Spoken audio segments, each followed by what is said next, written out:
Volám sa Adriana Koršalová a v Grand Hoteli Starom Smokovci pracujem už 40 rokov a sama sa čudujem tomu, že ako to rýchlo prešlo.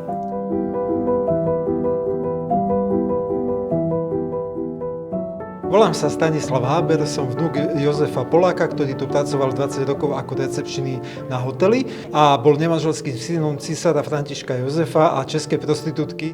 Oveľa menej sa hovorí o ľuďoch, ktorí sú pre tento hotel srdcom a zaslúžia si našu pozornosť. Sú to vlastne naši zamestnanci, ktorým je venovaná aj táto stena slávy.